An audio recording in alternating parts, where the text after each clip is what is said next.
is layering corporations. Does that make sense to you guys? And of course, when we're going to layer corporations, we always want to look at the cost-benefit analysis, because we know here in the state of California, every corporation is an $800 minimum tax, correct? So we always got to vet out the cost-benefit analysis. But if I can layer a corporation and say 10 or 15,000 in tax, depending on how I structure it, and maybe it's only going to cost me $2,400 to do it, it may be worth it. So something to consider. You guys follow? Do you guys have any questions about that? So each corp or LLC Yep. in California, you have that 800 minimum to have it active, plus you have to do a tax return for each one of those, correct? Yep. So that's what we're talking about. Cost Is benefit analysis. Does it make sense or not? Mm-hmm. Absolutely. So if you are an investor that has one or two properties, depending on the equity you have in those properties, you got to evaluate from a lot of different perspectives, right? Not just, you got to definitely look at the cost, the tax return, the $800 minimum tax, but then you got to also look over here and go, okay, what am I exposing? If I'm not exposing any equity, it doesn't really matter. Follow me? From nothing leaves nothing. But if I'm sitting on a lot of equity, it may be worth it to me to file that extra tax return and pay that extra $800. And it also depends on the use of the property, right? If it's an apartment, and I'm gonna tell you, probably, definitively, you should probably put that in an LLC. But if you have maybe a little duplex by the beach, really nice tenants, little, a couple of people been there forever, and maybe the risk is not that great. So something to consider, right? Just some food for thought. I just think that we need to be thoughtful and strategic about how we do things, right? Just put a little thought around it. There's no right or wrong answer. Whichever way you figure it out, as long as you put some thought into it, is the right answer. But don't just blanketly say, I need to do that. Really look at it, if that makes sense to you guys. Okay? Yes? If you say that if you have apartment building type of real estate and lot of equity, then you should put in LLC, but county will reassess, right? I didn't hear that last part. The county will reassess when you put the property from your name Oh, reassess. to the Got LLC. Typically not. When you transfer property from your name to an LLC, as long as you are still the beneficial owner of that LLC, they will not reassess. But if you transfer it and then you add somebody to that LLC, they will reassess. Even if you add a person at 1%.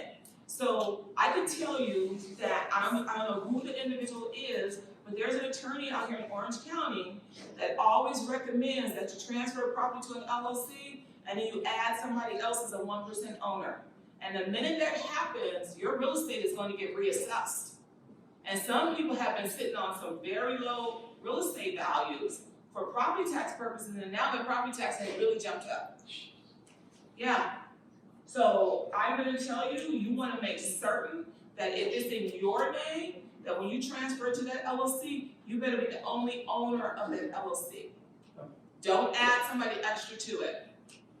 I'm glad you brought that up. That's a really good question. Do you guys have any other questions along those lines? Okay. All right, so let's continue forward. How many of you guys are familiar with the QBID deduction? Anybody that qualified business income tax deduction? Nobody? Okay, all of you who have real estate are going to be affected by this. Everybody who has real estate is going to be affected by this new 20% qualified business income tax deduction. And so what this says is that you are able to take a 20% deduction away from your net profit. A 20% deduction away from your net profit. And this applies to flow-through entities. Rental real estate, LLCs, S corporations, partnerships and sole proprietorships. All of these are flow-through entities. Why are these flow-through entities? Because they're taxed on your individual tax return. They're considered flow-through because they're taxed on your individual tax return. Are you guys with me? So this new law pertains to businesses that are considered a trade or business. Any business that's considered a trade or business. So rental real estate has always been one of those businesses that are not so really a business because it's considered a passive business, right? That is not subject to self-employment tax. So when this law came out, everybody was wondering, are your rental properties and the net profit from your rental property going to get the benefit of this 20% deduction? IRS just came out with some guidance, and they came out with the notice 2019-7. It's the 7th notice of 2019. And what they said in this notice and guidance is that if you put 250 active hours a year in your real estate, that you will be able to take this 20% deduction for 2018, okay? 250 hours. And I use the word active hours because there's another term called material participation hours. That's a totally different terminology. Active hours include things like managing your properties, paying your mortgages, paying your rents, collecting your rents, checking on your properties. Those are active hours, okay? Maybe going to go get some supplies from Home Depot. Actually, that's material. Those are active hours. But here's the caveat I'm going to tell you. You want to make sure that you document those hours in your journals. And you guys should all keep journals, a little notebook or something for every single year. So everybody should have a journal for 2019. You guys want to document that in your journals because this is a safe harbor rule that they're giving us for 2018. I don't know that they're going to give us the same safe harbor rule for 2019. They may up the ante on the amount of hours you have to put into your real estate. So I am going to say, if you start documenting now, you will track your hours on the things that you do, right? So you may be thinking, well, Carla, how do I document my hours, right? What does that really need to look like? The way that you do that is the IRS says that as long as you keep a copious log, meaning a continuous recordation of what you do, and you write down what you do with the date, the day, and I would put the time in there as well, and you write down what you do, that they will use that as proof that you did what you said you're going to do. Now, you definitely want to be careful because IRS is getting smarter and smarter. If you put in there that you, say for example, you put in there that maybe you were working with a tenant and you signed a lease agreement on that day, right? You say, okay, it was February 1st, I sat down with the new tenant and I signed the lease agreement. IRS may ask you for that lease agreement that you signed on February 1st. So just make sure when you're putting stuff in there, think about how can I support this? If it's not something that can be supported, that's okay. But if you put something in there that can be supported, you want to make sure that you can support it in case they ask you for that information. Make sense to you guys? Okay, so make sure you document those hours so that you can take advantage of that. When you're getting your tax returns done, we have to make an election inside your tax return stating that you're electing to use the safe harbor rules and that you have the 250 hours documented and you have to sign that election form. So if I'm doing your taxes, that's something new I'll be asking you to do this year. All right? So just as a heads up, yes. So maintenance on the property is not active hours, that's something you said. That maintenance on the property is considered material hours, but Could your material hours be used for active hours? Yes. Active hours are the lowest form of hours possible. Most investors can do active hours. So the safe harbor rule came out because maybe people didn't know that they needed to put in material hours. So now IRS is saying, okay guys, for 2018, we will accept just active hours. That's just basic stuff that most people are gonna do if they own rental real estate anyway. But if you have material hours, absolutely you're gonna qualify if you have material hours. That can be run under the active hours? or Correct. same umbrella? Correct. Material hours are just a higher level. If you meet material, you're gonna be active, okay? And at the very least, you gotta hit active. Now, material hours are what I call feet on the street. I'm actually at that rental property doing something, right? And I would definitely document my material hours, because if you are claiming real estate professional status, if you're claiming real estate professional status, not a real estate agent, but real estate professional status, where you have losses that are greater than 25,000, or if your income's above 150, you need to document material participation hours at a minimum of 750 hours. A minimum of 750 hours. So you wanna make sure that you can document that.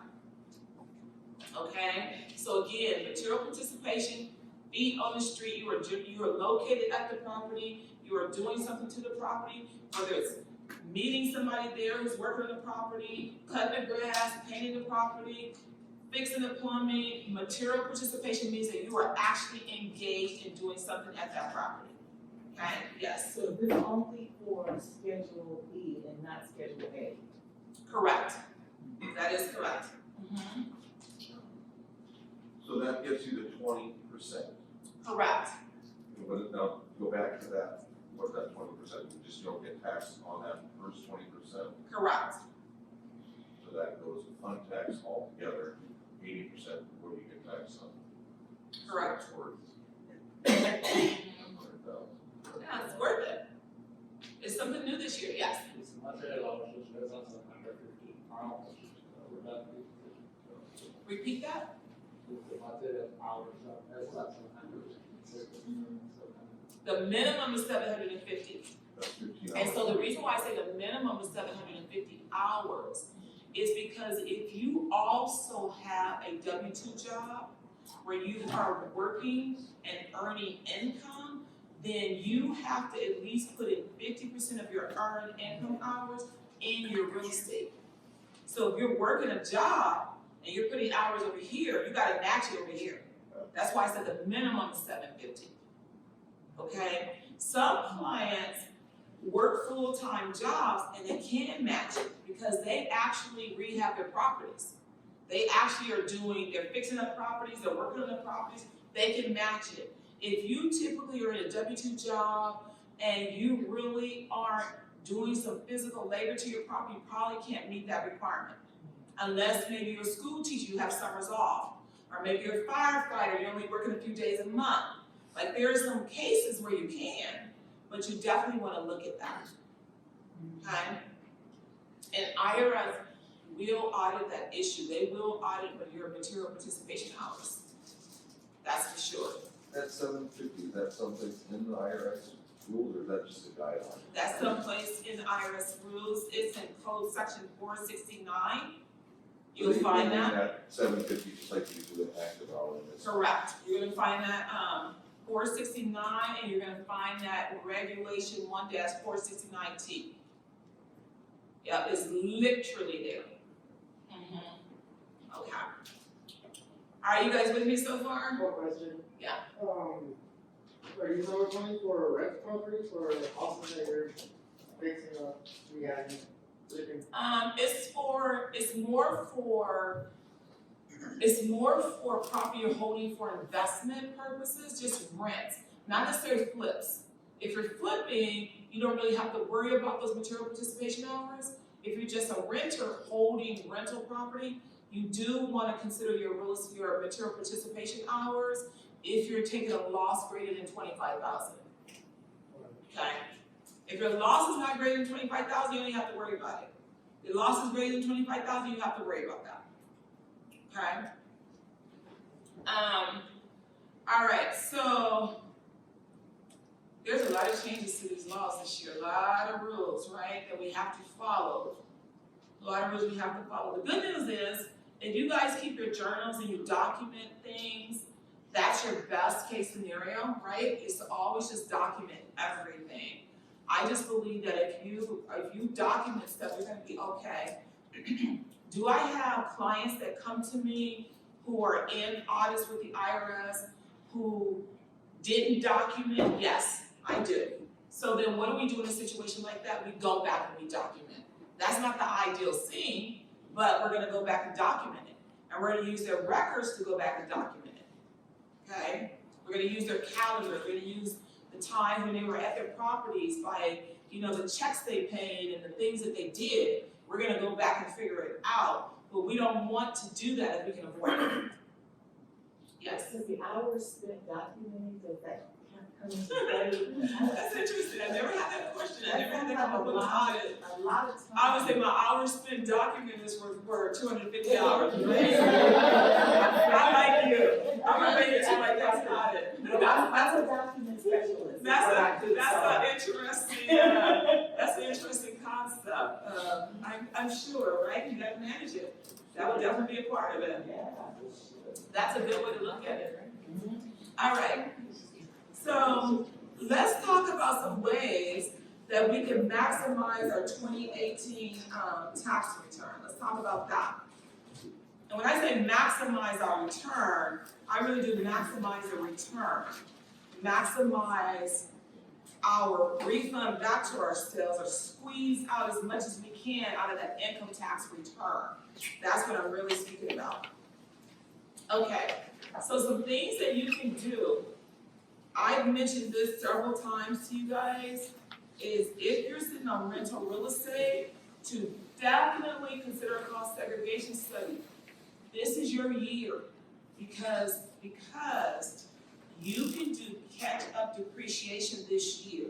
So you're sitting on property that you own in this older property, and it's at least, I would say 10 years. You've held it for about 10 years, not more than 10 years.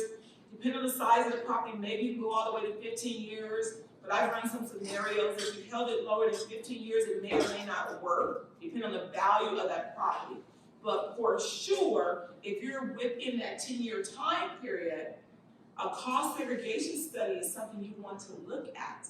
Because what that really says to you is, instead of depreciating your property over 27 and a half years, which is what most of you guys are doing right now, you can look at your property and take a chunk of it and write it all off this year.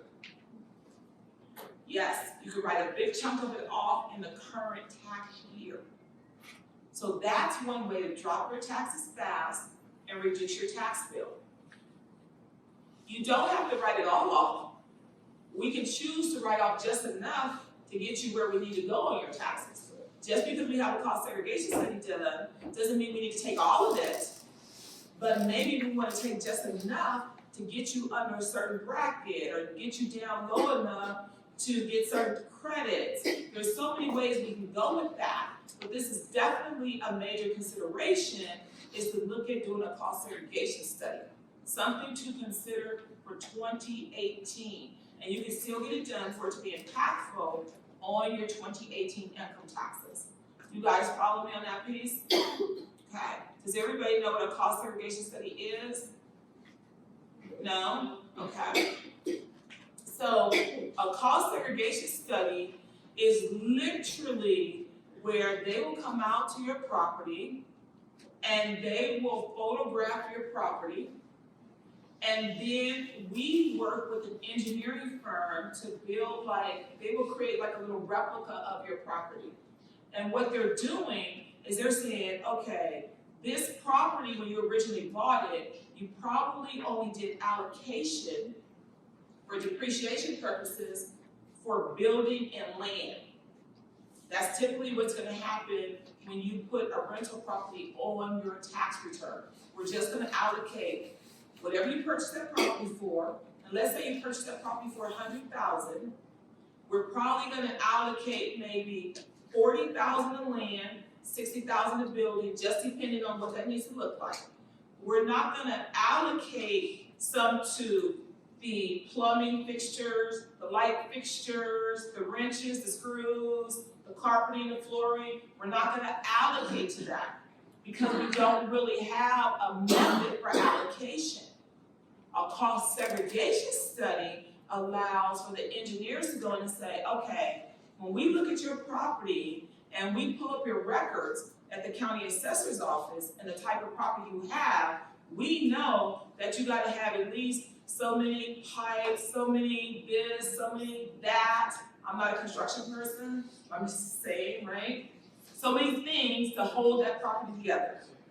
You guys follow me? Now, those things are not the structure, right? So we're gonna take those items and we're gonna allow you to write those off this year, whatever the value, the cost value of those items are. And it can be substantial. It can be almost 30% of the value of that property. And that can be a huge write-off to really get a person's taxes down lower. Really huge write-off. Yes? What if you own one single house, R2 lot, with a rental property on the back of it, but you owned it for 20 years? If you've owned it for 20 years, it's probably not gonna work for you because you're outside of that 15-year realm. So you can't just take 15 years of the 20 years? Mm-mm. And the reason why that is because if you owned it for 20 years and it was a rental property for 20 years, Yes. okay. So if it was a rental property for 20 years, you are depreciated over 27 and a half years. So 20 years of the depreciation has already been taken. You have 7 years left. It wouldn't even be worth it for you to do a cost segregation study in a situation like that. Because of the cost of the study? Correct. And you're always looking at cost benefit analysis. What if you're not taking that, you're not depreciating it all for 27 now? Is it a rental property, investment property? Yeah. Okay, so if you're not depreciating it, I'm going to tell you that this year is your year that you need to correct that, and I'm gonna tell you why. Depreciation under code section 167 is what we call allowed or allowable. Meaning, whether you take depreciation or not, if you sell that property, we have to calculate that gain as though you took that depreciation. You can't capitalize that at the end, Nope, you cannot, the law prohibits that. even the interest, what if you're not even taking the interest? Okay, if you're not taking the interest, you can capitalize the interest under 263 capital A, code section 263A. But you can do that, but not depreciation. Depreciation, they do not allow you to capitalize depreciation. You have to take it. So 2018 is the year that IRS allows you to catch up. If you haven't taken it, we're gonna allow you to grab all of it and drop it into 2018. Because if you sell that property, we're gonna consider you to have taken that depreciation. So you're really gonna lose out. You definitely wanna take your depreciation. You can't capitalize If you have nothing- depreciation. If you have no income to offset that. Doesn't matter. What's the? It doesn't matter to flow through it to something else.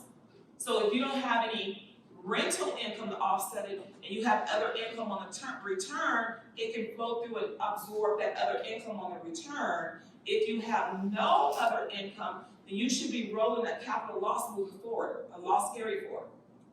So that when you do get some income, you can use it. But it has to be reported every single year. Okay? So you cannot not report depreciation. You can't not know. You cannot not, double not. You cannot not. That's right. You gotta report your depreciation, that's for sure. So we had to have been doing it all that time. Anyways, because the rules say you have to report it. Well, if you don't, it's assumed. Yep. If you don't, it's assumed, and in 2018, if you didn't take it, this is the 1 year that they will allow you to grab all of it and catch it up. So there are scenarios where people have reported it, but they haven't necessarily taken it. Like If they reported it, it's considered taken. Yeah. Okay. Again, I'm gonna go back over that. If you are in an LLC business and you're in a service business, consider converting that LLC to an S corp. You can still convert for tax year 2018. You can still do that. So if you're sitting in a service business and you are going to get hit with self-employment tax, you can still consider converting to be taxed as an S corp for tax purposes to drop that tax liability. So it's not too late to do that. That's for sure. The other thing that I want to tell you, if you are a sole proprietorship, you probably want to consider setting up an entity for yourselves. You cannot set up an entity retroactive to 2018, but I am going to advise anybody that's operating as a sole proprietorship to get out of a sole proprietorship, because that is the IRS's hot ticket item for auditing returns. Our Schedule Cs that are sole proprietorships that are carrying losses. That is like an instant audit, Schedule C loss audit, Schedule C loss audit. What about the opposite, Schedule C profit? Schedule C profit, not an audit, but you're gonna pay more tax. So I would convert just because I wouldn't want to pay more tax. Has anybody seen the new tax forms? No? So someone has seen the new tax forms? Completely different, right? The new tax forms are very different. So when you get your tax returns this year, your actual forms are gonna be completely different. And so one thing that I noticed when I look at the forms and I'm studying them to learn my line numbers, because all the line numbers move, right? So now it's like I'm walking blind with the line numbers. I absolutely know the law, but I used to know every single line number on every single form memorized. So now they moved it off, and they want to just drive us all bananas. But one thing that I noticed on the new 1040, and there's 6 schedules to the new 1040 now, pieces to it, is that IRS is now showing if you have a business loss, that, let's say for example, let me give you an understanding what I mean. So let's say we're looking at the 1040 tax return, right? At the top of our 1040 our names, our address, and now we're coming down the line numbers. Line 7, we have our wages, whatever W-2 wages we have. We're coming down to interest, dividends, state refunds. We're dropping down line 13, we have a Schedule C, business income or loss. We're dropping down further. Line 17, our partnerships, our LLCs and so forth, but it's all in line, right? All in that one line, and then we're coming down to our adjusted income before adjustments. And if you had line 17 would mesh in your S Corp income, your LLC income, your rental business income. So line 17 was always that one line that we could throw everything in that the IRS really couldn't see, okay? Now on the taxes, if you have a loss on any of those businesses, there's another little part that sticks out that shows the loss. Why are they capturing that information? I'm gonna track it. They're gonna track it and they're gonna start auditing off of that number. They're gonna start auditing off of that number because it's not in line anymore. It sits over to the side. Big red flag, big loss. So eventually they will audit from that number. I go, this is interesting, right? They always have tricks up their sleeves. So just be aware of that piece of it. Did you guys have any questions on that? All right. The other thing I'm going to bring to your attention, a lot of the deductions that we normally take have been eliminated. So for example, if you were paying union dues, if you were paying membership dues, if you're paying your tax prep fees, investment fees, all of those expenses that you're normally used to taking on your Schedule A have been eliminated, but only on the federal tax return.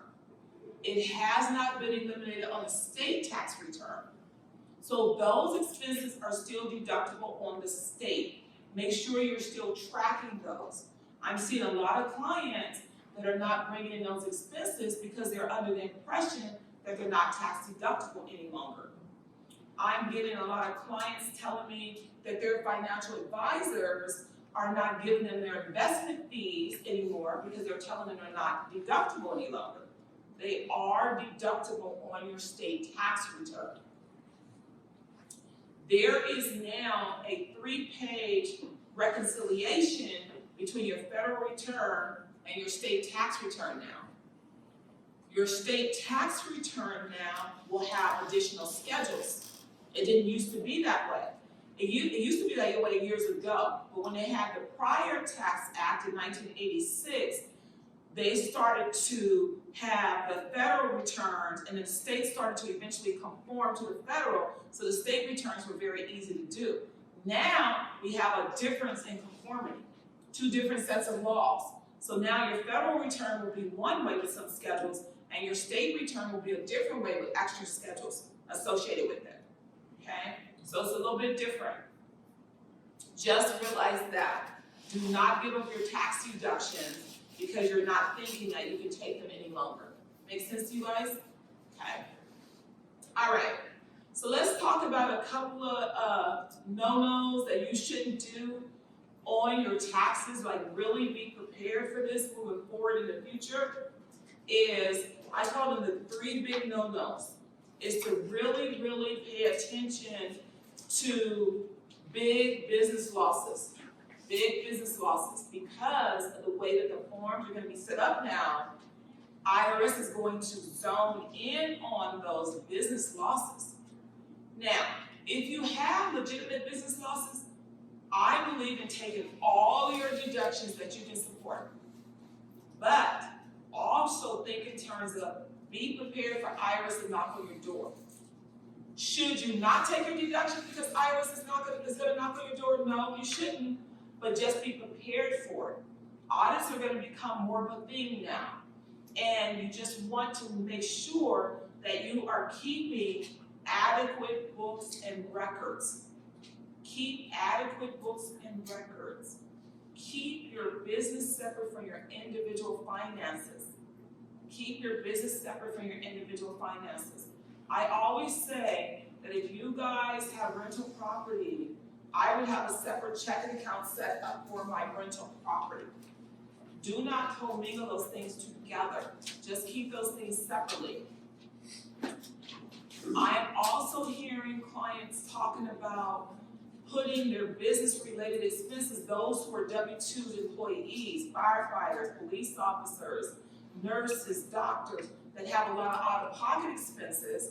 They have to pay their medical board dues, and they have to pay their uniform cleanings and union dues and things of that nature. Education stay current, that their employer doesn't pay for. They're talking about, well, we're just gonna put that on Schedule C and get our deductions. IRS is already talking about that. But look out for taxpayers trying to put those expenses on Schedule C. So be careful of putting expenses on Schedule C if you do not have a legitimate business.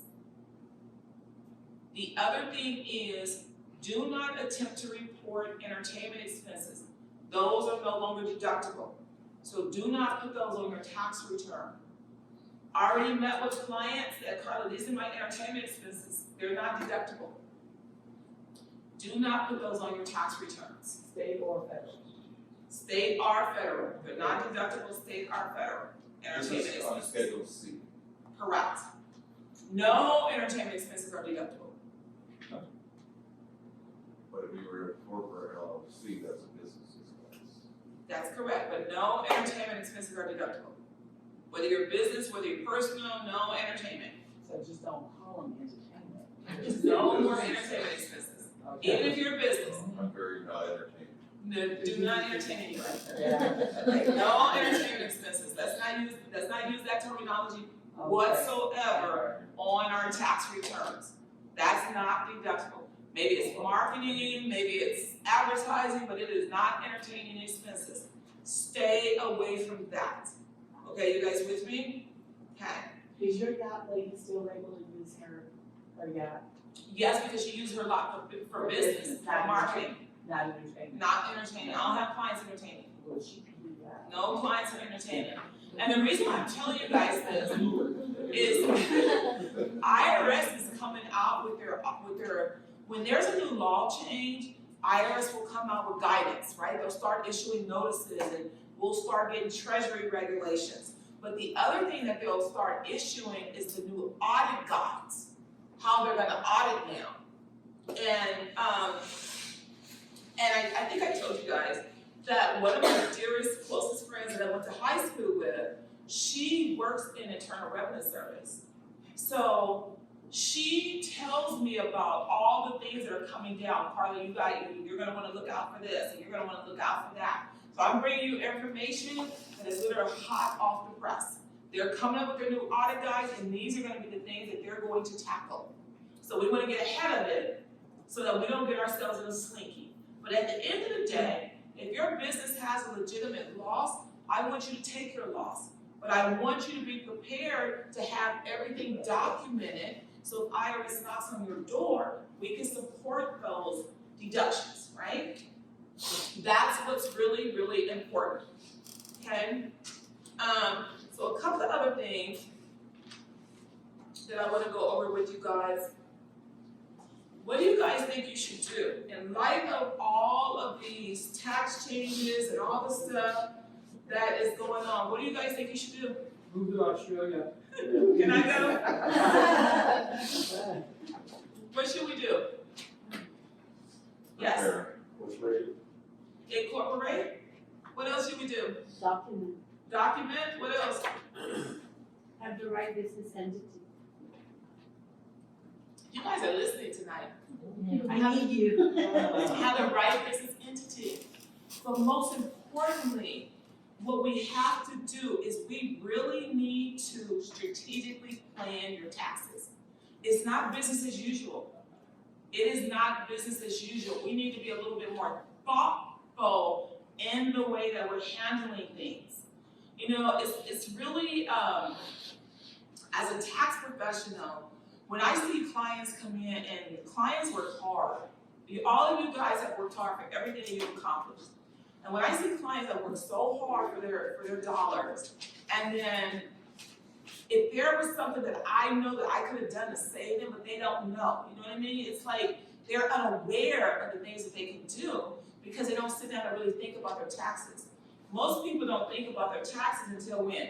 After. Tax time, until after the fact. Until they either file their tax return and they go, oh my God, my stomach hurts.